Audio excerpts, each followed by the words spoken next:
this is not going to be your ordinary setting. It's not a hope and holler setting. It's a message to be given to God's people. And anyone that has worked in dealing with mental health understand the importance and the necessity of the church involvement. In fact, even as I was traveling, coming in later today because I had to take care of some needs for the repast on behalf of Emerald. As I was preparing to come, the Holy Spirit began to speak even more, began to really reveal to me there is so much that is lacking in addressing mental health in the church. We don't talk about it because in our culture, even go to a counselor was classified as taboo. We was told you don't tell family business, but family business in some instances need to be told to protect the future. In order to do that, people got to talk. Tell you that people got to talk.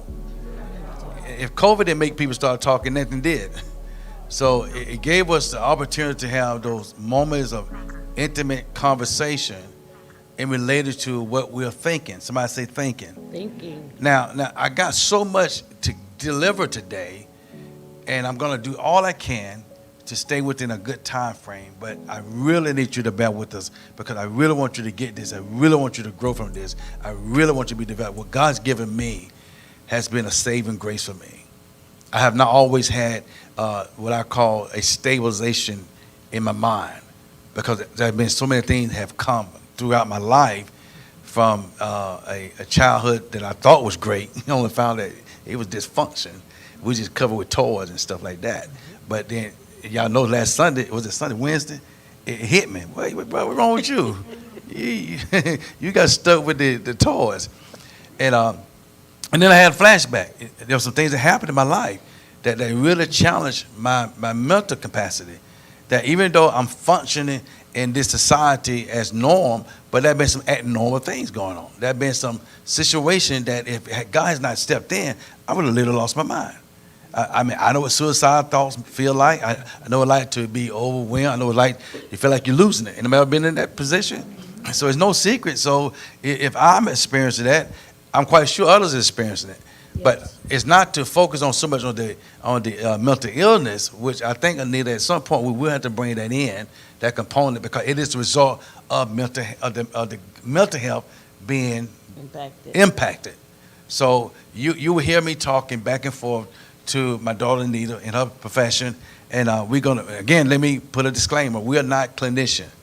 Not. We just pastors that have a heart from God, heart from God, and want to help God's people. So I'm going to do an illustration shortly. So we're going to continue in this series dealing with the church. I thought we was going to move on, but it dawned on me we still need to deal with some children development and help them to process. So as you come in with me, it'll be a blessing. Let's do that. Let's go to my opening scripture that I sent you all at the last moment, and that's are we ready? You got that yet, darling? Okay. I got go ahead. a thought. Nicole was ministering in song, and then she began to minister about what our family generational dysfunctions were as far as abuse, and it being my grandmother being brutalized by her husband, my mother by her husband, me by my husband, Nicole, no, not first husband, I should say. I always need to clarify that. First husband. And then now my daughter had been also in an abusive relationship. And then she said how Lala had a dream about the snake and how the snake, but she said she had that stick and she was beating that snake. And in that thought, I was saying to myself, even though she beat the snake, we have to remember that it's still going to try to come. That's good. We can have a mind to, this is not going to happen in my family. Mm-hmm. This is going to stop with me. This is going to stop with my child. but we have to know that the weapon is formed. And although it won't prosper, we have to be prepared and set ready to fight. And not just say, put it all at God. Well, Lord, you said. But see, how many know that we have things that we have to do with the promise? Faith without works is what? Dead. So for me to say, and me and Nicole to declare that this won't be la-la life, for us to sit back and take our ease in Zion as if it's going to take care of itself. No. From our experience, what we have experienced, we are the watchmen now. We now see it coming. We are the protector. We are the guard of her now.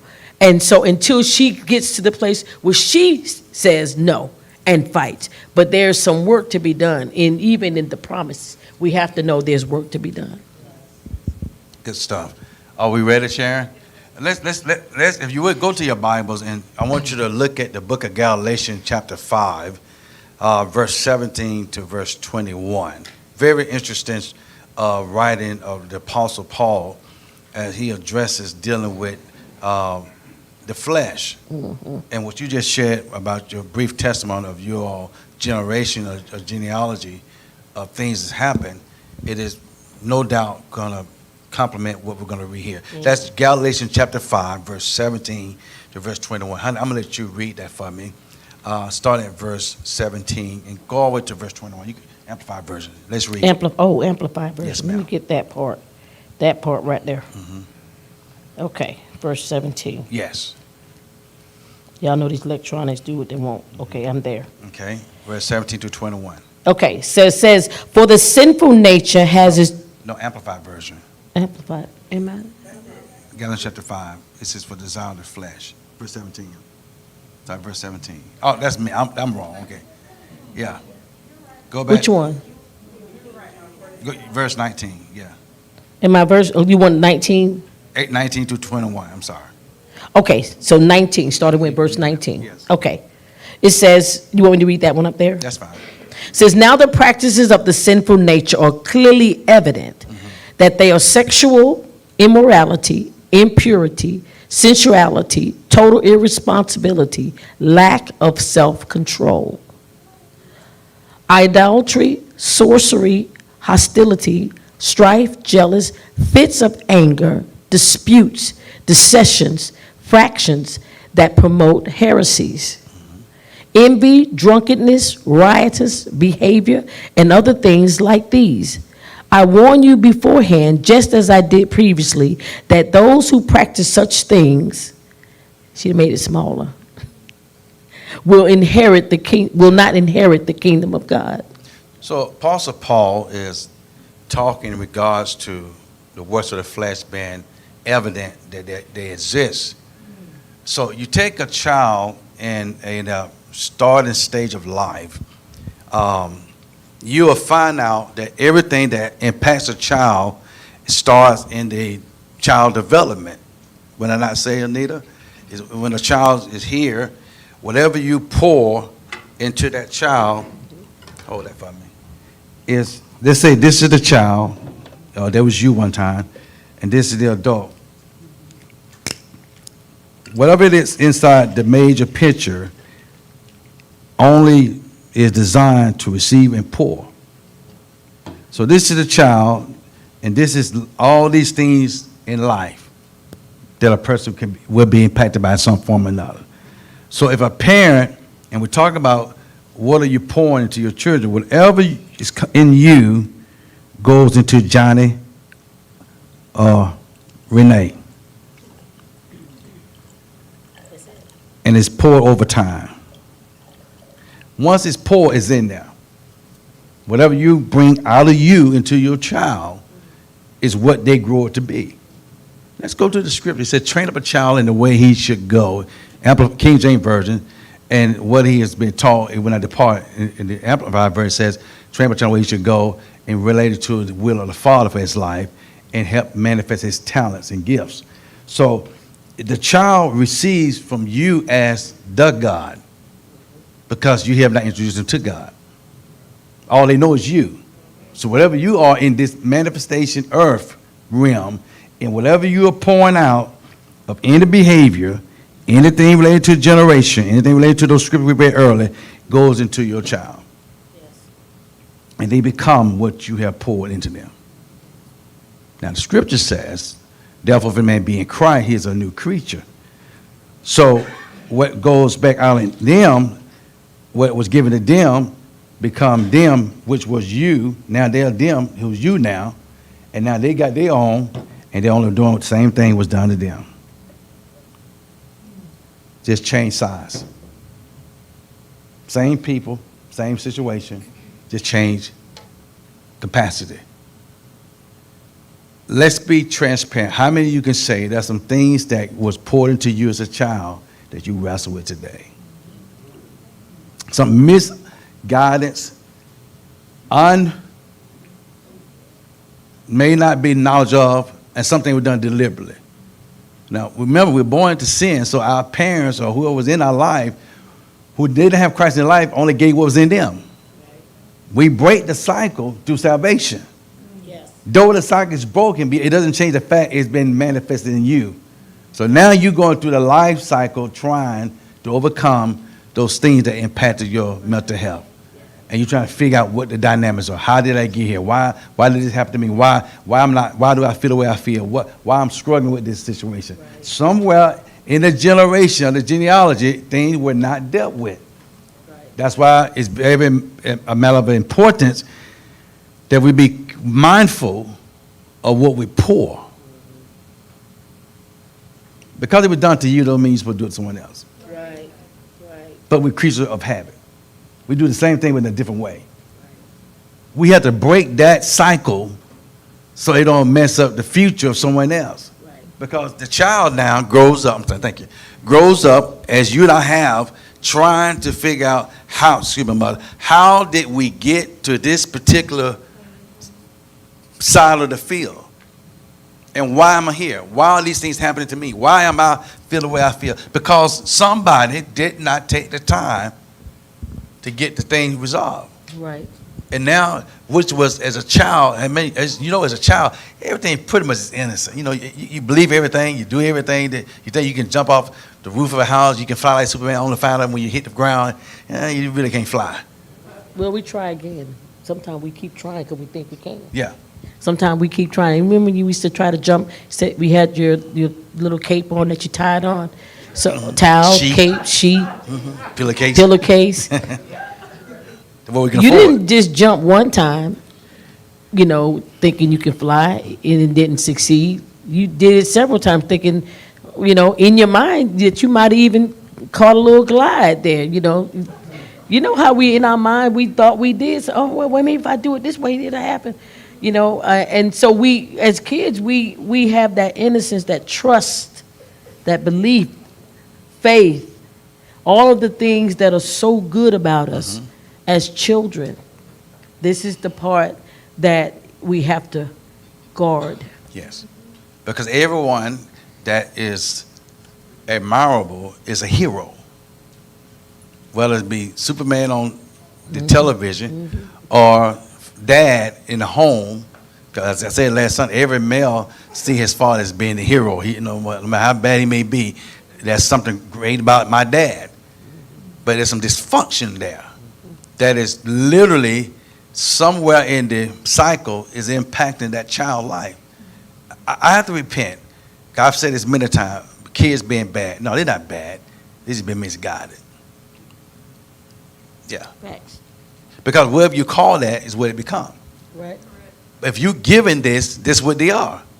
So if you call your child, you little bad bastard, well, he's going to act just like you called him because you created that in him. Are y'all even handling this? Not Okay.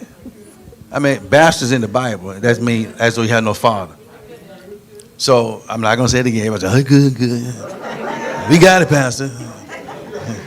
No, I'm not just a cusser. Just say what I need to say. Anyway, but my point is, whatever you pour out of you is now affecting the mental health of the child. Yeah. And we have to be mindful of that. In fact, we got to change that.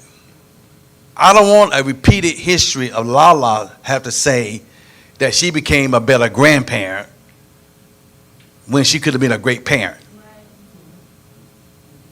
You know what I'm saying? I did it better as a grandparent. No, do it better as a parent. That's the correction that needs to be made, because we don't. Everybody's saying the same thing. You're more patient as a grandparent.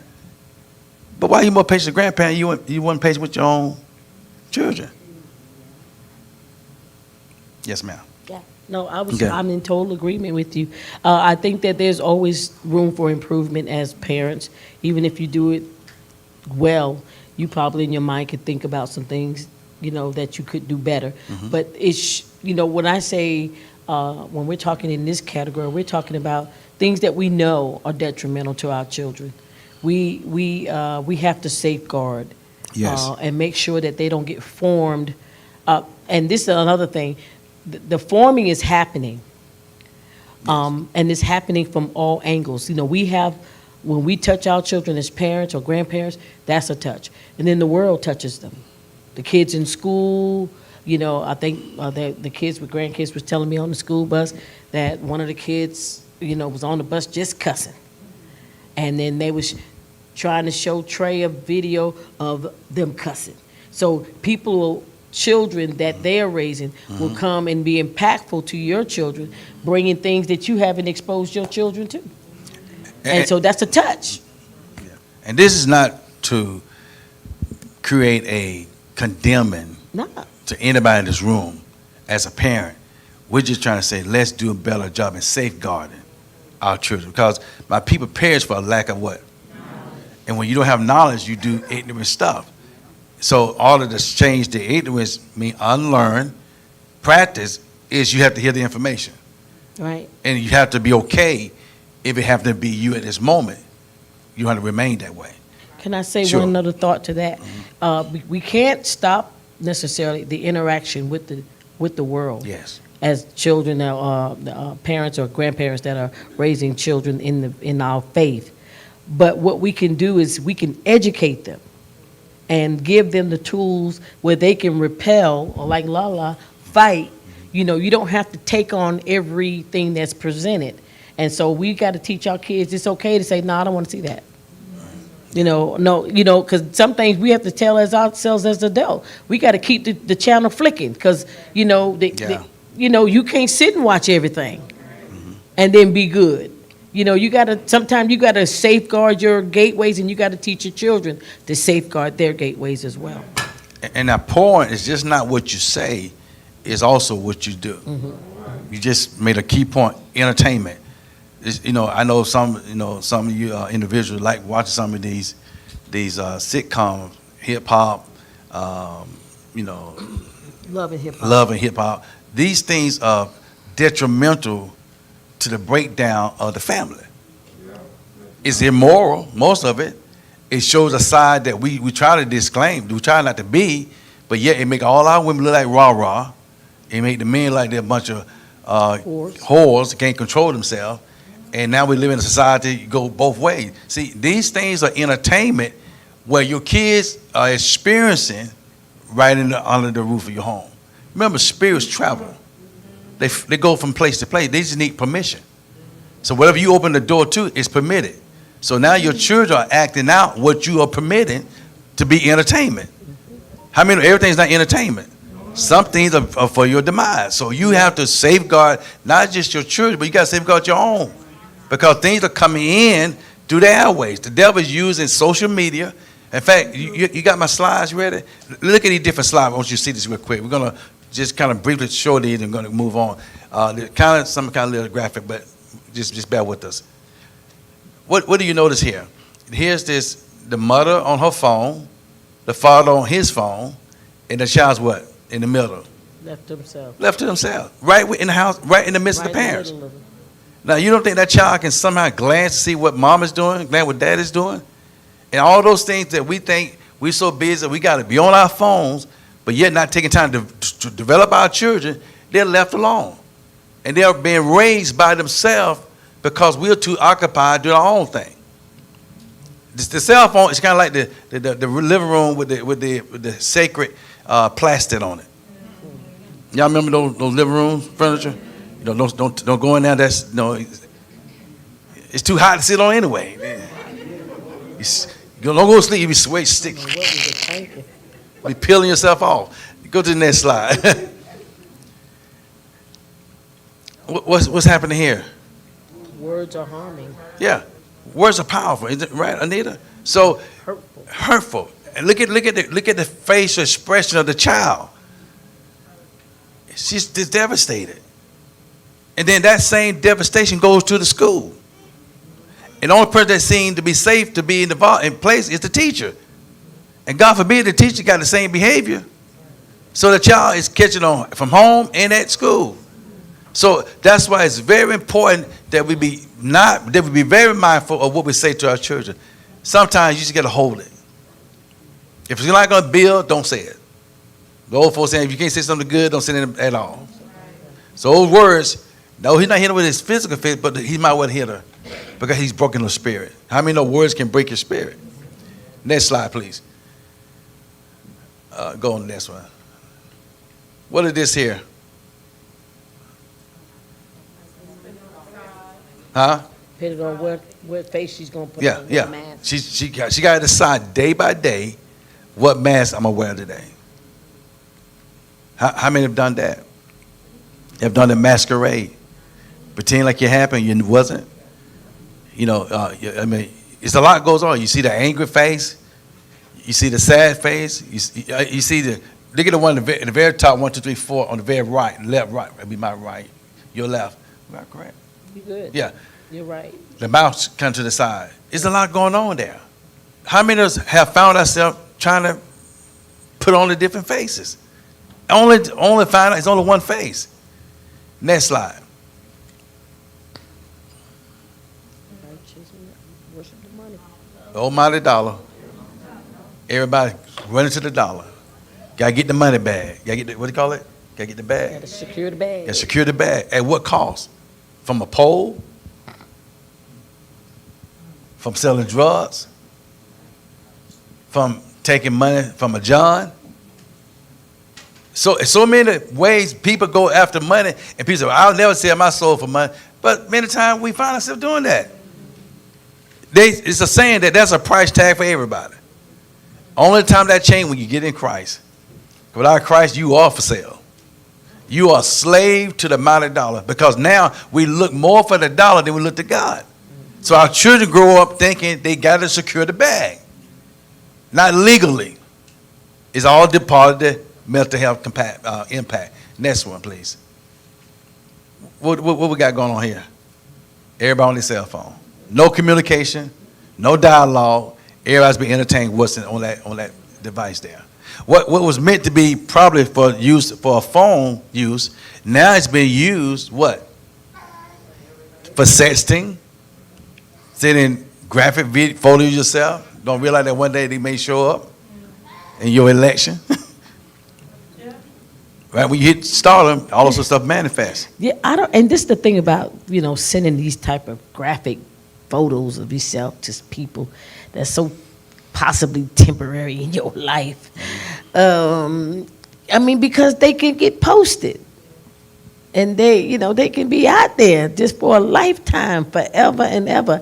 And so I just don't know where that thought come from. But I think even our children don't know the impact that it's having. They do a temporary thing, like with a boyfriend or a girlfriend or somebody they barely know, because it's the thing that y'all know it's the thing to do now. You can be out there but still maintain your V sign and do the most.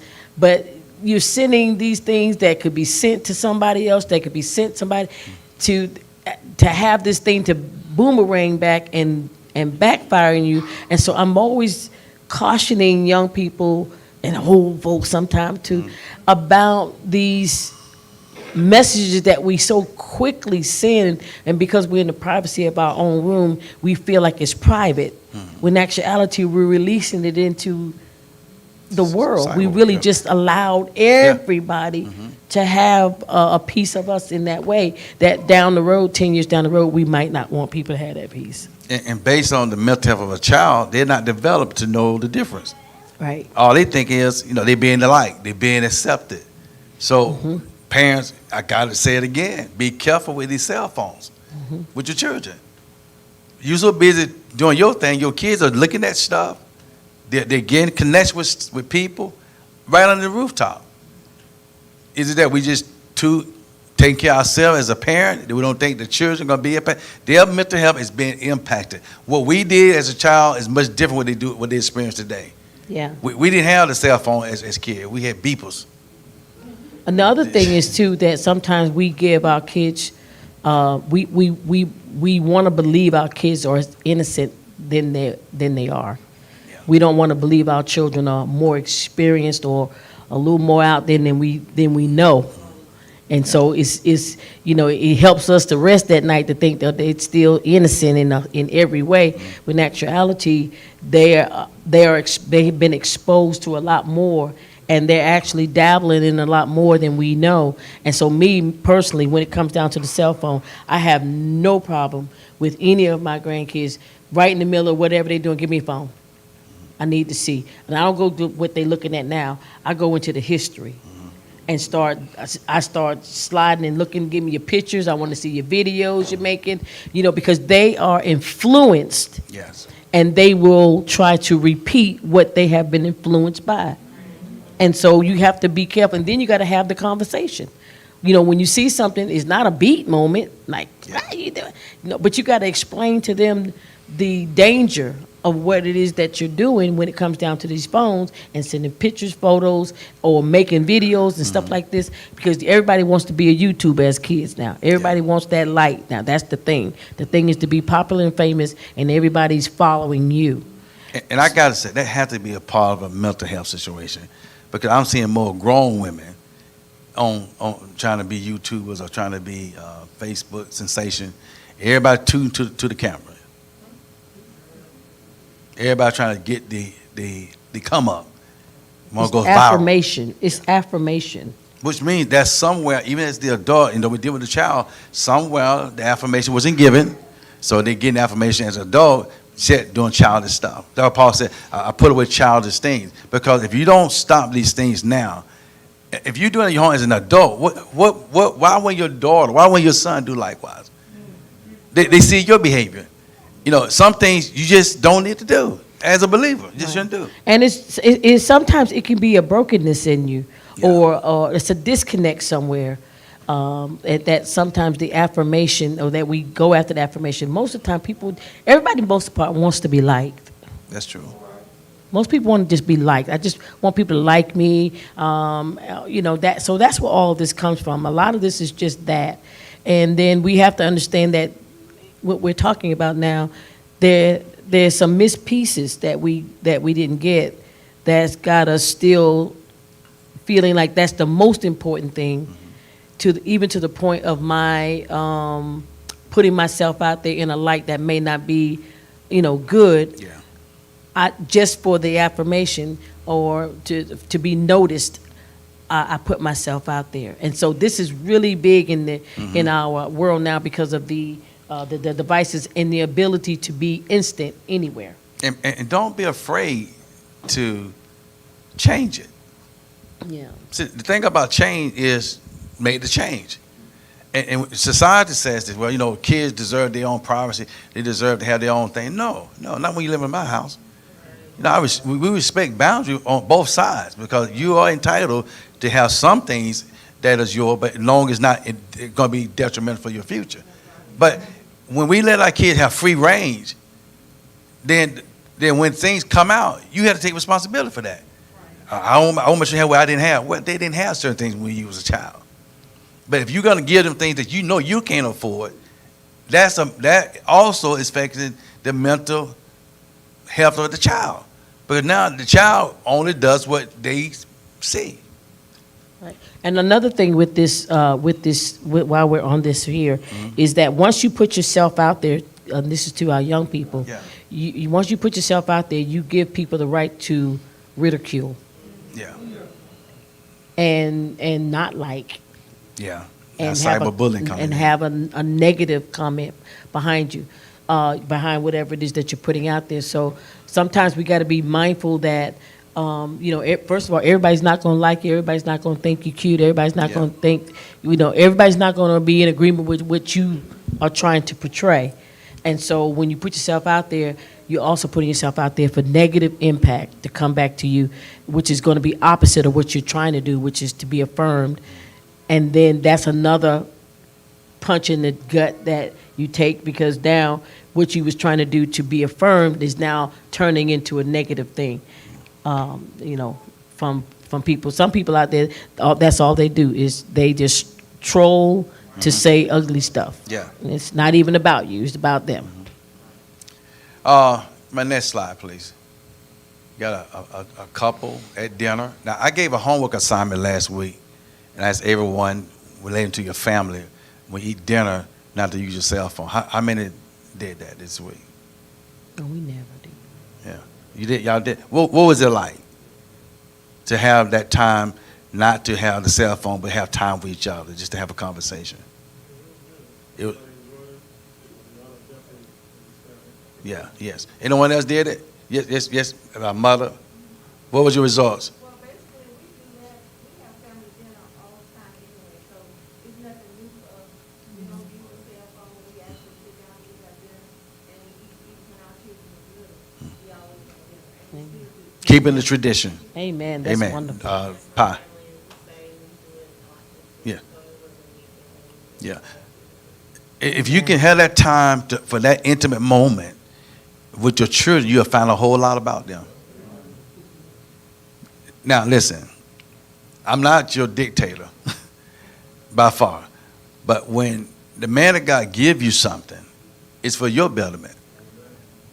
I don't have small children in my home, other than when the grandkids come over, and then they're not allowed to have their cell phone at the table no more. Because I want them to be able to eat your dinner, so you won't make a big mess. So you get from the table and do your homework or something.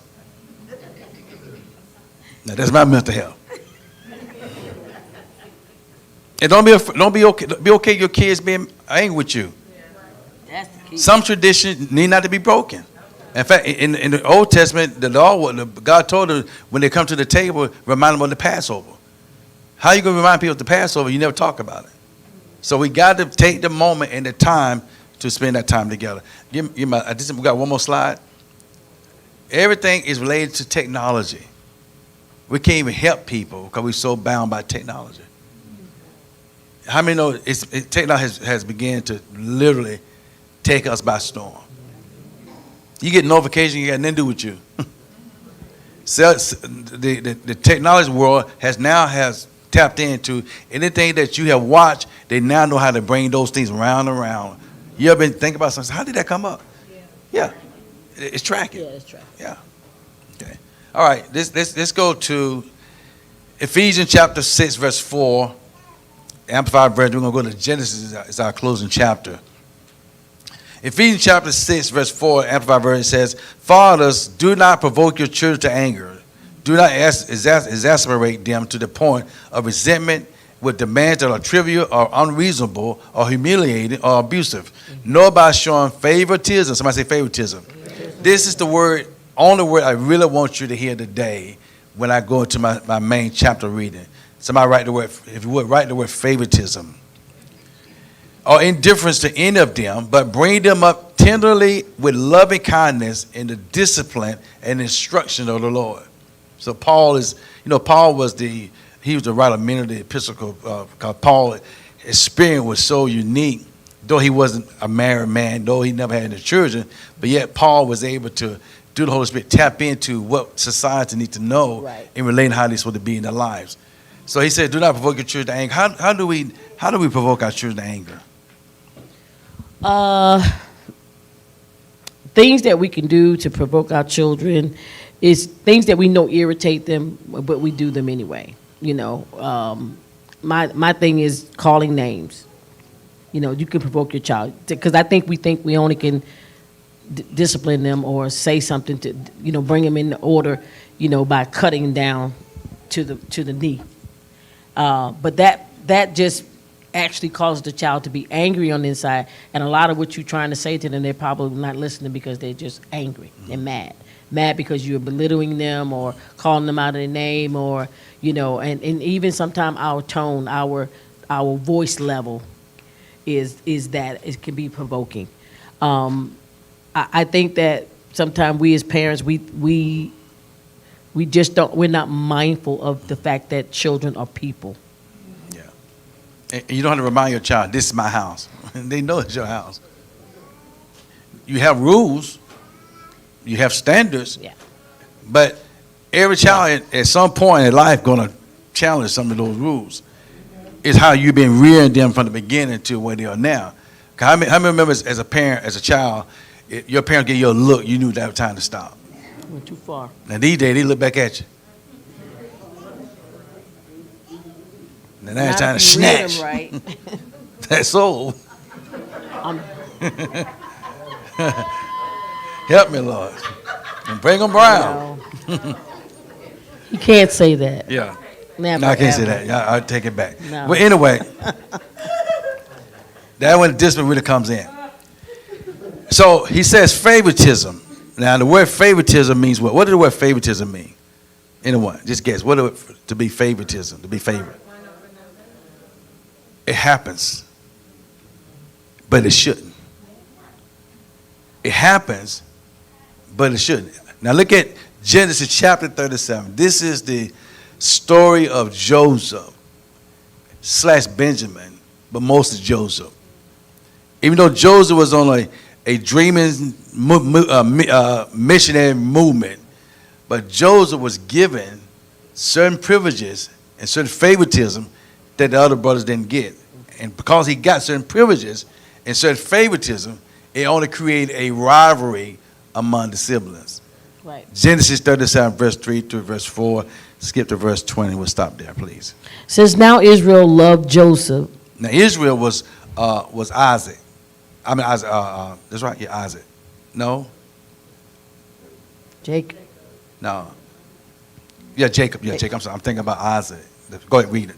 Now Isaac. Israel loved Jacob more than all his children, because he was the son of his old age, and he made him a coat of many colors. So he had him in the latter years of life. Right. Okay.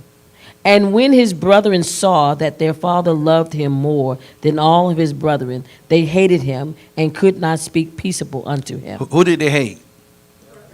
They hated Joseph because his father did what? Favored him. Give verse 18. And when they saw him afar off, even before he came near unto them, they conspired against him to slay him. And they said one to another, behold, this dreamer cometh. Come now, therefore, and let us slay him and cast him into some pit. And he will say, some evil beast has devoured him, and we shall see what will become of his dreams. Verse 32 to verse 35. We'll talk about it. And they set the coat of many colors, and they sent, I'm going to read what I see in a minute. And they sent the coat of many colors, and they brought it to their father and said, this have we found. Know now whether it be thy son's coat or not. Verse 33, and he knew it and said, it's my son's coat, and the evil beast has devoured him. Joseph is without doubt rent in his pieces. And Jacob rent his clothes and put sackcloth upon his loins. Morning. And mourned for his son many days. And all of his sons and all of his daughters rose up to comfort him. But he refused to be comforted. And he said, for I will go down into the grave until my son mourneth. Thus his father wept for him. I kind of went through that whole chapter and pulled out the most important of the scripture. Because if you ever understood the history of Joseph, Joseph was that particular one that was two of the only children that Rachel had. Rachel was the sister of Leah, whom Naaman, was it not Naaman? What's his father's name? Of Leah, and the father's name was Naaman. He deceived Jacob into marrying Leah. because the tradition was, in order for you to marry this particular daughter, the oldest one had to be married off first. Jacob worked 7 days, with 7 years in a day, to betroth Rachel, only to find out that the tradition wasn't told him till after the years he worked, it was time to be rewarded. So how Jacob wound up being in relationship with Leah at night beyond my understanding, because Leah now is betrothed because of her father. Mm-hmm. So now Jacob come back and say, okay, I'll work another 7 years. Now Laban says to Jacob, Laban, tell Jacob, well, you Laban, tell him work 7 more years, and then you can have. So now I'm laboring for you for 14 years for this one woman. Now, this situation here is very complicated. It's a very complex situation. But because Jacob loved Rachel, he was willing to do that. Now, in the process of a man to do that, he's having a relationship with Leah, which is his wife by covenant, and they'll begin to have children. Rachel, at this point, has not have any children yet. So Rachel and Leah, who are sisters, now become rivalry with each other because Leah has more children, but she's hated by Jacob. I mean, it wasn't his first choice. Right. But Leah is competing with Rachel for the affection of Jacob. Because each child she had, she gave him a name. She named a certain name, and the name meant a certain thing. Only to find out that Jacob still didn't care for her that way, which put her in a predicament of her mental health capacity really being devastated, detrimental to her. Now, Rachel finally has her son by Jacob, which is now Joseph.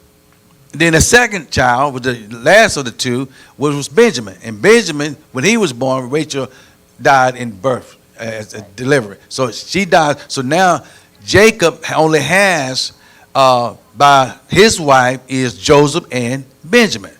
Now you got these other 10 boys here, not including the girls, that you impregnate their mom with, but yet when they're coming out to love one over the other, you chose to love Rachel, who's now dead and gone, but yet still you mistreat Leah's children by favoring Joseph, which created a generational sibling rivalry to the point they hate each other. Now Joseph didn't hate them, but they hated Joseph. And Joseph kind of got a little air by himself because he started, flaunting himself around them. He would be the talebearer, go tell on and stuff like that. Only make the situation worse. And then Jacob decides to bless Joseph with this special coat of many colors. I mean, it was very nice material stuff. It was very nice. And he's walking around his brother with the coat. He's showing off the coat. He only doing what's been given to him. Only creating more issues in the family. Because Joseph was favored by Jacob. Because of Rachel. Right. Now, what's wrong with that? This is where the deception in the family is now rearing its ugly head. Because if you think about it, Jacob's mother and his uncle both deceived or taught him to deceive. Yeah. Mm-hmm. Yeah. So they were teaching him deception. And so by him being deceived to marry Leah by his uncle Laban. Laban. Teaching him to marry Leah, it didn't change his heart about Rachel, and it didn't make him love Leah anymore to find out that this is his wife. And so this is where I believe the breakdown of that family was happening, because here I am, I've been with her, this is my wife now, but my heart is still for this woman that I labored for. And so although, a man will do what he do, it doesn't make him in love with her. And his love displayed in the children. And that's why it's been proven that a man can have a relationship outside the marriage and it mean nothing. Nothing. Don't justify it now. Doesn't justify it. But it be meaningless because his heart. The children come out of it. Yeah. it sometimes it shows where his heart is based on how he is toward the children. That's just, that's facts. It's hard fact, but sometimes it's just how it is. And this also showed, because Jacob loved Rachel, But the mental health of the children, were impacted. very impacted. Because now all they're getting is this ill treatment from their father. Not like their stepdad. This is their dad. This is the dad by their mom, which means he's the biological father. So it shouldn't have been this type of behavior going on. But because he was more interested in Rachel and Rachel offsprings together, that he forsook his own other son. I'm quite sure when he had his first son by Leah, he rejoiced. He was happy. But only to find himself, yes, ma'am. I'm thinking about, could it be too that Jacob, Let's get a mic, please.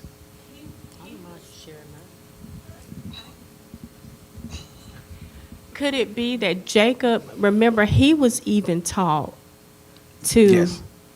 but his mom, Rebecca, Rebecca right? taught him deception. She taught, so could that be a cycle? That's what I Like mean. Yes.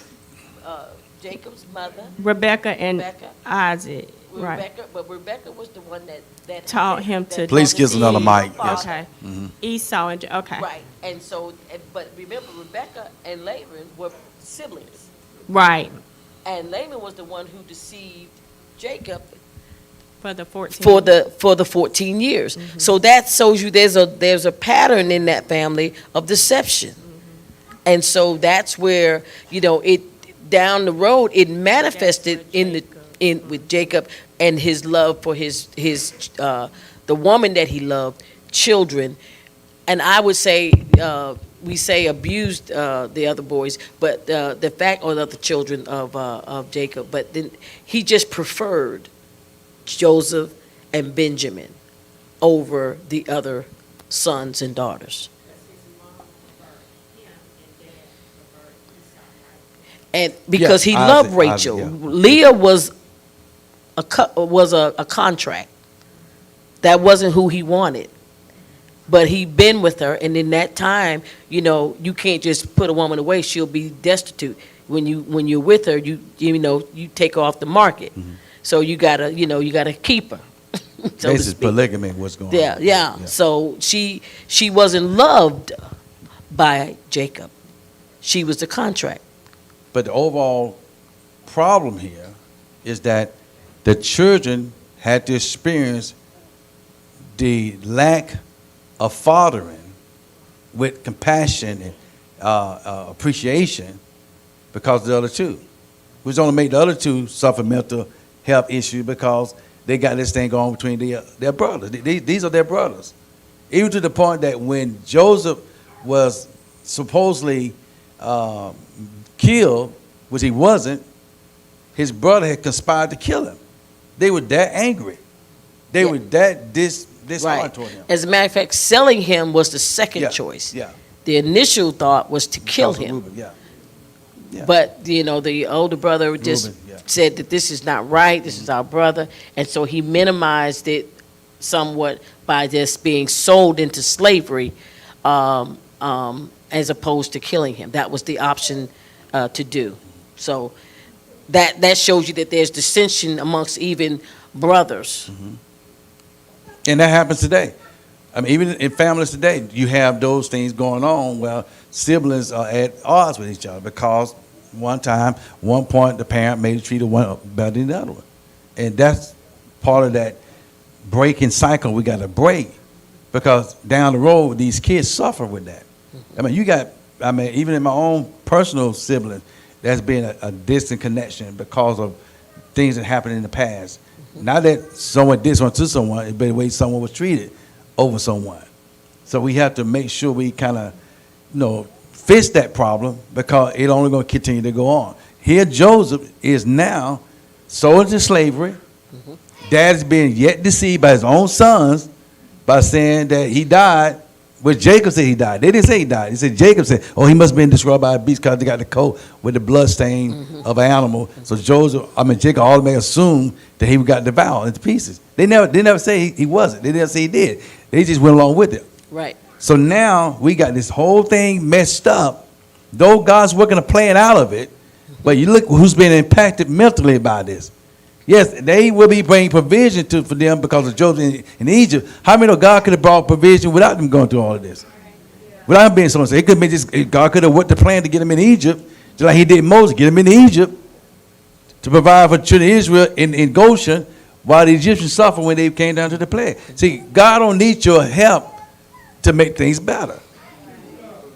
But when it comes to our children and their mental health, you and I as a parent, as the adult, have to make sure that we're not doing something to the children they're going to cause them to be rival with each other. Right. I don't like when my grandkids argue with each other. It's not healthy.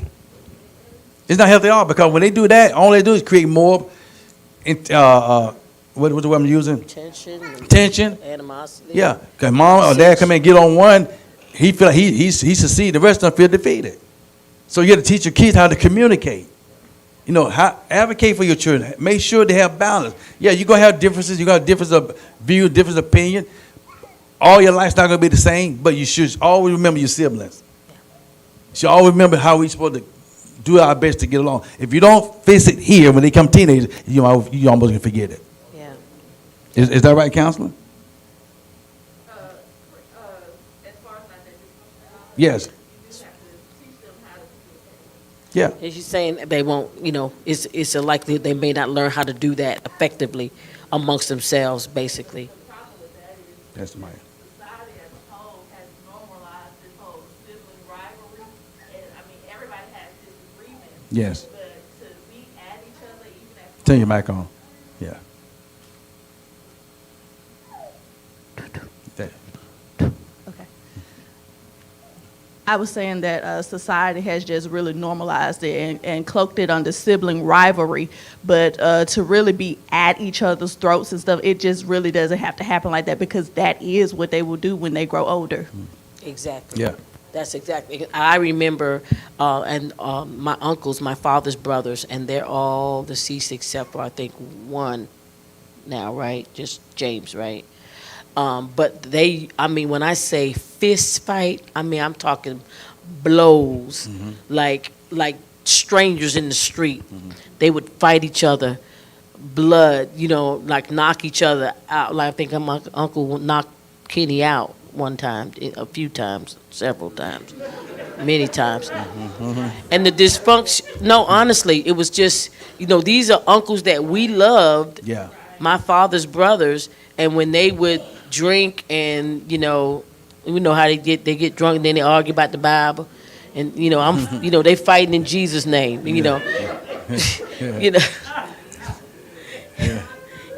fighting about the Bible. I don't know why they always fight about the Bible. They ain't know the scripture. None of them right. So bad. You would not believe that they were brothers. But this came up from my understanding when I hear the stories.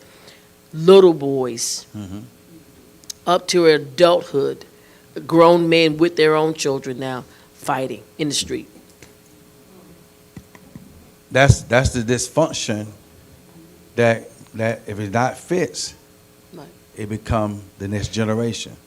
Then their children do the same thing. You got cousins don't like each other. Within the family. All because somewhere the psychic, the mental capacity was altered. Right. As you say, societies accept things. Yeah, and normalized. Normalized She said it, that, yeah. like it's okay to have civil rivalry, and you're saying no, that's not. And even in the homes, it's normalized. Oh, they just brothers. They just, Yeah. it's okay. Let them work it out. Brother You fight. can't Oh, work that's it a brother fight. Yeah. No, it's not a. Or siblings just, all siblings fight. No, not all siblings fight. Some siblings shoot. And worsens. Yeah. And so the fight, because when fighting is about win and lose. So in a fight, somebody's got to lose.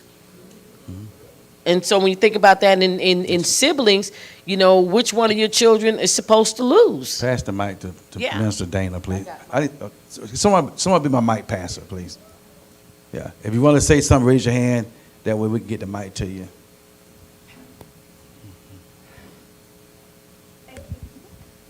I was going to reference in the scripture how it seems like each generation something was introduced that took it to another level. So in the dysfunction with them, they, put on the deception that he was killed, and that's what the father said. But it even said in the scripture that they were trying to comfort their father, and he rejected them. Still. Yeah. So even with their fix, because they introduced now to another level, it got even worse. And I just want to share, not in Georgia, not in Columbus, because I don't want y'all to try to figure out which cemetery, but I have a family member who owns a cemetery. And we were talking last night that there was a drag strip race, and somebody just bumped into somebody. So the guy pulled out a gun and just started shooting.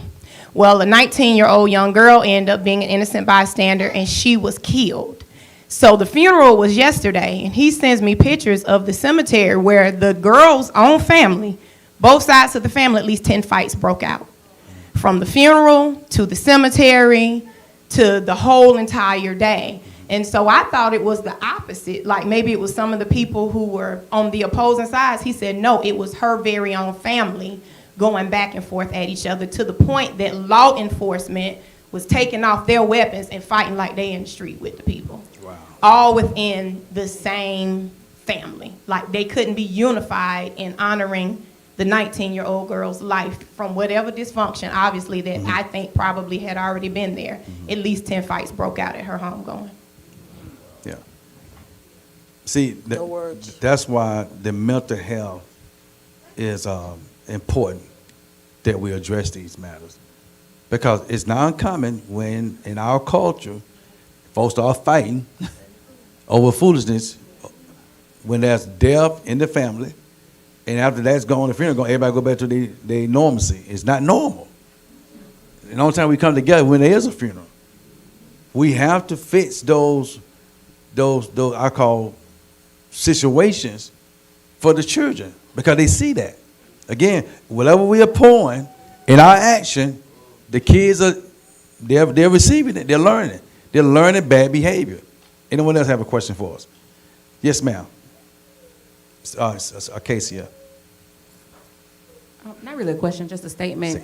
Because one thing I always tell my students when I talk to them and I'm counseling them is, and they have that history of trauma in their family, I always say, well, our parents can only give us what they know to give. But I think that also puts a responsibility on parents that you have to heal that trauma so that we're not raising kids that have to go to therapy based on what we've poured into them from the trauma that we've gone on and not healed ourselves. So I think that as parents, you have the responsibility to make sure that you're healing those things within yourself so that you're not passing that on to the next generation. And then now we got a generation of kids that need therapy to fix what was poured into them as kids. Okay. And I think that that's probably what we are seeing demonstrated at this type of thing is really, because and all of us can relate to this, we all have family issues, but we don't address the issues. We don't sit down and have the conversations. We get in our corners and we have our little pockets of conversation, and then at these moments where we're most vulnerable, this is where these explosions happen. Because I've been holding this for 20 years. I've been holding this for 10 years. Yeah. We teach our children to dislike the next family or the next, because we sit at home and we have conversation, and so don't like such because this, that, or they offended me or something like that. So we teach our children not to like each other. In the family, I'm talking in the family. And so when we have these family situations where there's a vulnerable moment where you're tender and rub raw because of the death or something like that, then these things pop off because we're all sensitive anyway. Yes. Someone wants to say, yes, ma'am. Dad, you did a teaching, I can't remember if it was a sermon or not, but I remember when I was working at DFACS, you sent it to me. But it's conflict resolution. Okay. And what I think would be good if you could get that just as a resource for us, because we are seeing these things happen, but we're not given the tools to teach our kids. Because the truth is that there is some healthy conflict. Yes. If Eonte and I are going for the same job, I don't hate him because he's going for the same job. That can be some healthy competition, some healthy conflict. Yeah. Siblings can have healthy conflict, and it's our place to teach them how to work with that. I don't know how many years ago you did it, but if you could find that, I think that would be something that would be looking helpful to archive for that. adults and kids alike. And I'll try to pull it up on That's my good. stuff. That's Yeah, good stuff. because even with the, let me see how my counselors, professional counselors, your professional counselor, we got one, Sister Tanya. Tanya. How you say her That's name? Tanya. Tanya. I call her Tanya. Tanya. I call her Juice Lady. Yeah. Your, Yes. Sister Lowe and Minister Anita. So we have the tools in the house. So I'm going to ask you all if you all would get the resources and bring them to us so we can kind of give it to the church so we can have information available, because at the end of the day, when we leave this place, we need this thing to be fixed.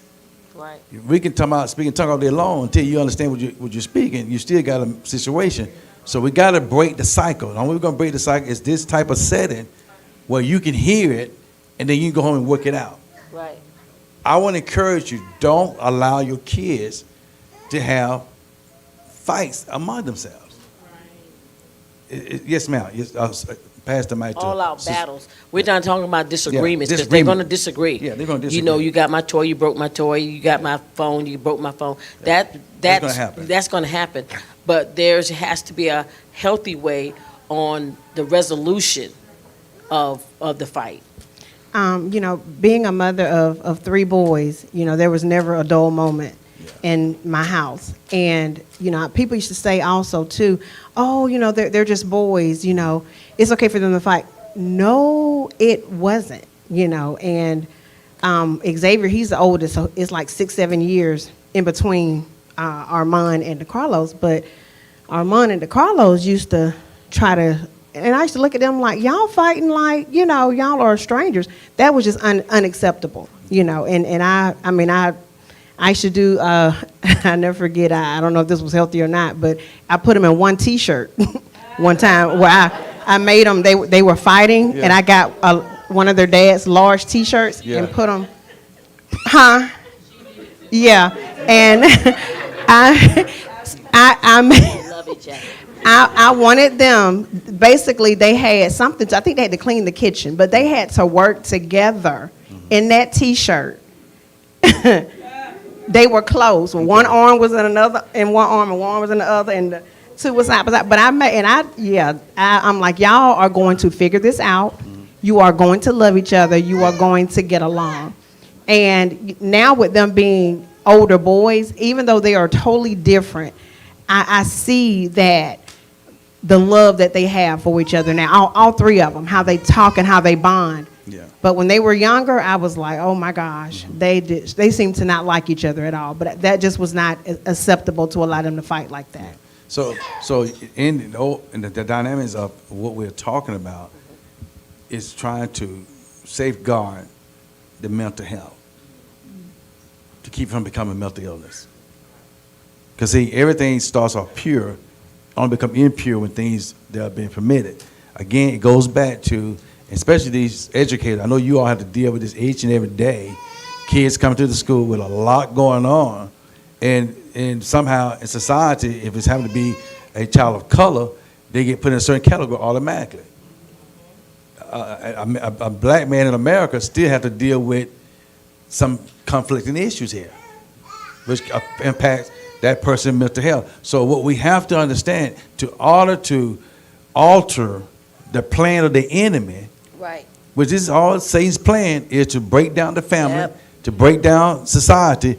We got to know who he is. The Bible says the enemy coming out, but to steal, kill, and to what? Destroy.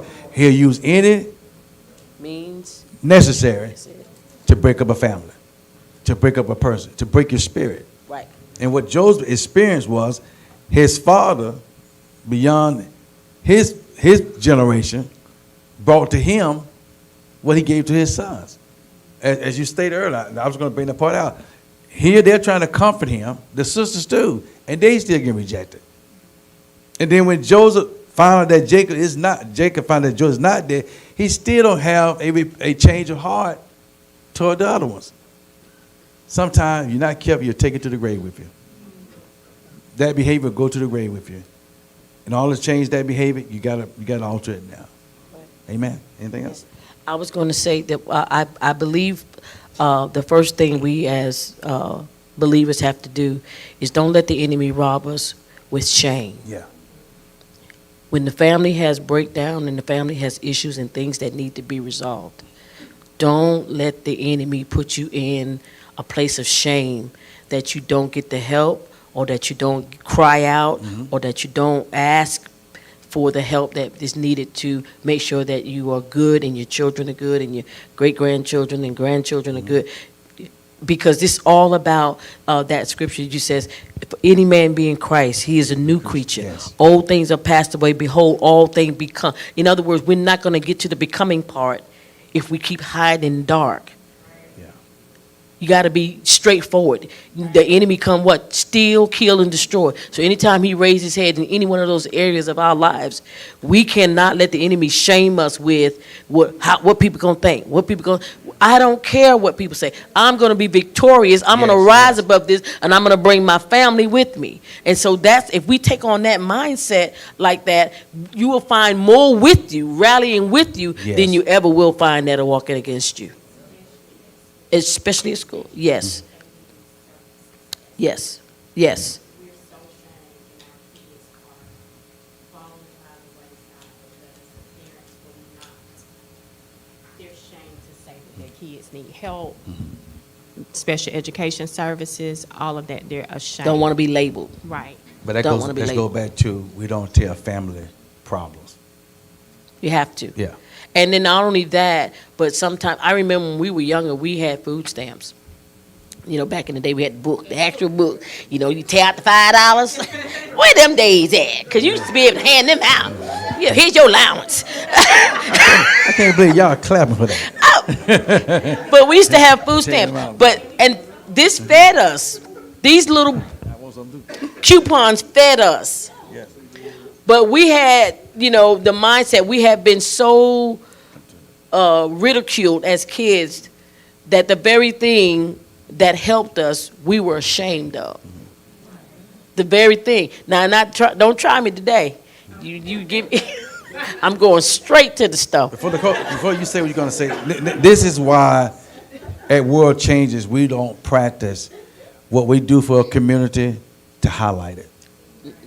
It's already enough that mental health is being impacted with what's going on, then people video them and film them in their demise. Right. And I think that's where, unfortunately, a lot of churches don't get it.